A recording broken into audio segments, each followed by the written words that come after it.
Marcus Silva was always the kind of police officer who believed in the system. Working as a police officer in a big city marked by violence and corruption, he stood out for his impeccable ethics, always willing to protect the community. With a strong sense of justice, his attitude made him an example for his uniformed colleagues. But what no one knew, and what he hid from everyone, was that there was something behind the scenes in the police that he was beginning to question. Something that I couldn't quite understand, but I knew it was wrong. That morning, after a routine operation, he saw something that made him shudder. During the interrogation of a drug trafficking suspect, Chief Rafael Costa, a respected man within the force, silently ordered a police officer to threaten the witness. Marcus had no evidence, but he felt an uneasiness that he could not ignore. The image of that scene remained etched in his mind, and he knew that if he spoke about it, his career could be at risk. But the real turning point in Marcus's life was yet to come. The next day, while he was drinking coffee at home, the breaking news came on television. Marcus Silva had been accused of corruption. I couldn't believe what I heard. He, who had always acted honestly, was now the target of one of the biggest smear campaigns the city had ever seen. His image, built over years of service, was being destroyed in vivid color. The accusation was not limited to a simple investigation. It was a direct attack on his career and his honor. Marcus's name appeared in the newspapers, his colleagues began to avoid him, and his life became a nightmare.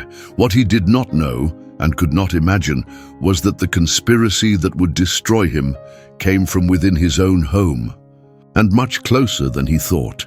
The following days were hell for Marcus. His colleagues no longer trusted him, and his life outside the corporation seemed to be falling apart with every step. The accusation of corruption was not only a stain on his career, but a social death sentence. The media exploited every detail, painting him as a criminal, a traitor to the very system he swore to defend. His friends, those he trusted, began to distance themselves, fearing being dragged into the controversy surrounding his name. Inside his house, the silence was heavy. His mother, Ana Silva, was one of the few people who believed in his innocence from the beginning. She looked at him with sadness, but also with firmness, always reminding him that the truth would come out sooner or later. However, emotional exhaustion was beginning to take hold of Marcus. How could he prove his innocence when the system itself was against him? As he isolated himself in his thoughts, the only thing that kept him going was the memory of his oath, of his mission as a police officer. Even with all the pain, a flame of determination still burned inside him. Marcus knew he needed to investigate what was really happening. There was something very wrong behind all that accusation, something he couldn't identify, but he felt deep in his heart. But how do you start looking for the truth when the system is closed against you? One cold night, as he sat at the table, a message appeared on his cell phone. It was from Renato, his former colleague in uniform, someone who had never abandoned him. "I believe in you. We're going to find out what really happened." That was all Marcus needed to hear. He was no longer alone. Now, the search for answers was inevitable. But he knew that by modifying the system, he would be putting everything at risk. His life would never be the same again. Marcus and Renato began to investigate discreetly. The city streets, once familiar and safe, now seemed different, weighed down by an invisible weight. Marcus's every move became more cautious, as if someone could appear at any moment to prevent him from discovering the truth. Renato, despite also being the target of suspicious looks from his colleagues, remained a loyal ally. Together they began to gather evidence, watching Rafael Costa's every step.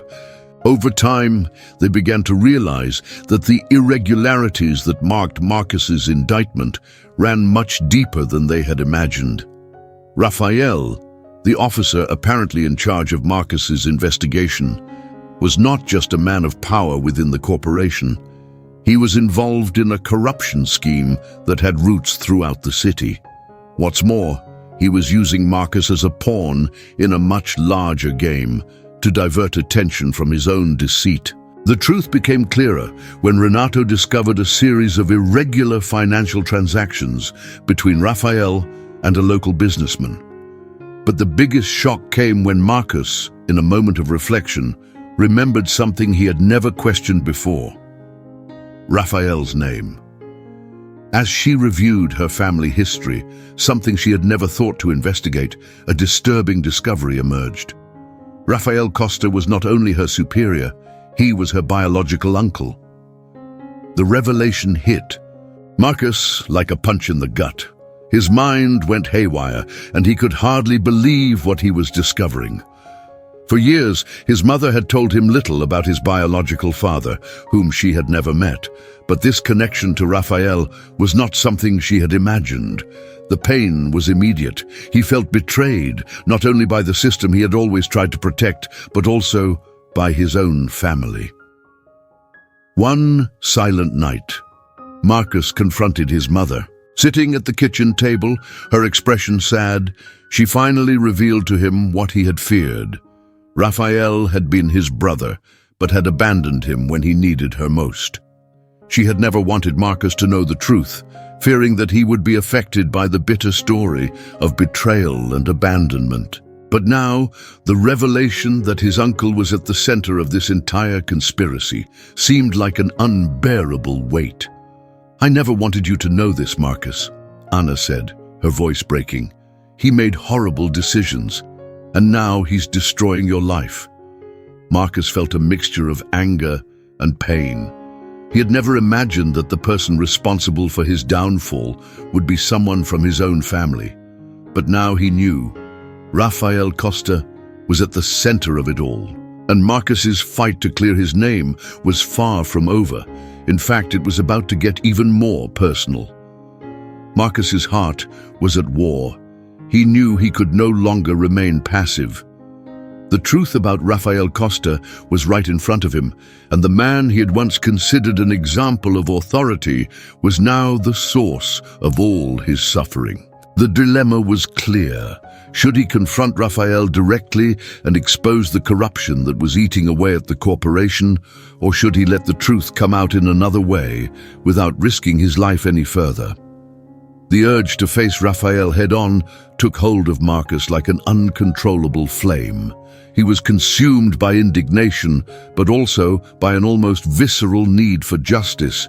He knew that if he didn't act soon, he would continue to be the puppet of those corrupt forces, and his life would never again be at peace. With Renato's help, he managed to locate the location of Rafael's secret meeting with some of the city's top criminal allies.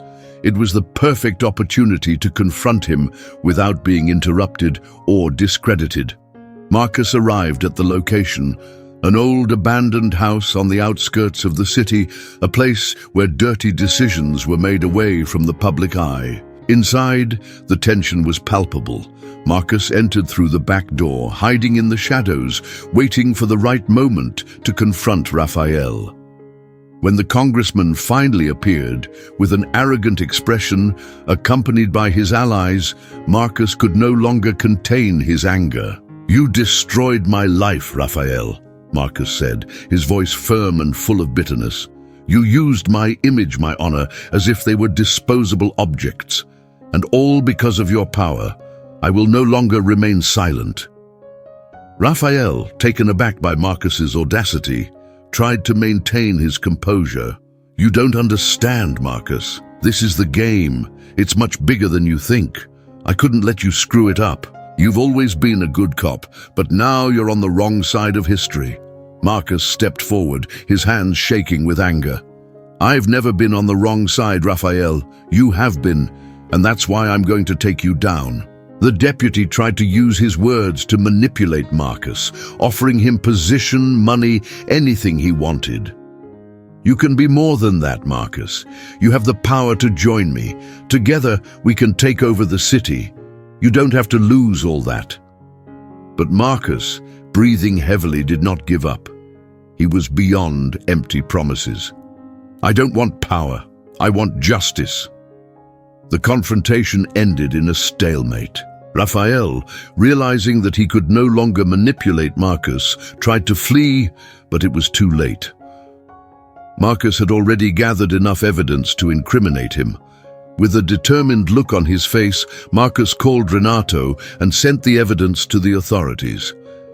However, what Marcus did not know was that this confrontation, although victorious, would not be the end of his journey. Now he had risked everything: his career, his freedom, and, most importantly, his own safety.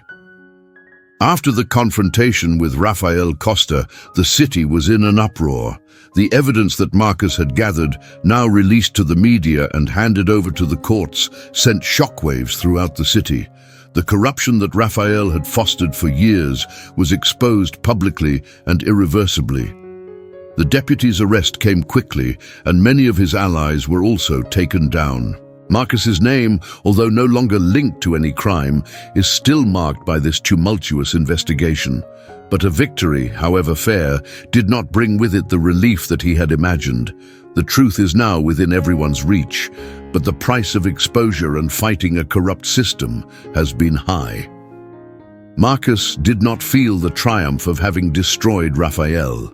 Instead, there was an emptiness, the pain of family, betrayal, the loss of his police position, and the weight of the revelation about his biological uncle followed him like shadows. In his mind, the scars were still fresh. Even with the victory over corruption, it felt incomplete, as if something was missing. Ana Silva, his mother, was his support throughout the process. Even when he nearly gave in to the temptation of being consumed by anger and pain, she was there, offering him words of support and wisdom. But Marcus knew that the burden of fighting Raphael was not just about defeating a powerful man, but about rebuilding himself as a person.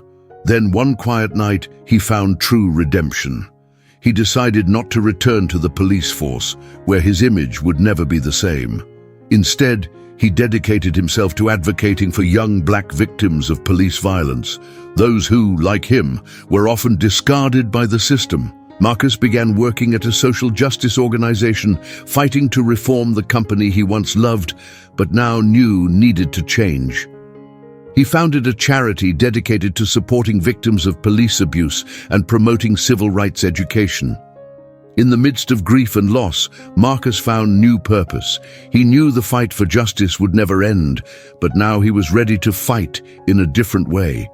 He became a symbol of resistance, not only against the abuses of the system, but also against the temptation to succumb to bitterness. Marcus learned that no matter how difficult the losses were, true strength came from the ability to bounce back.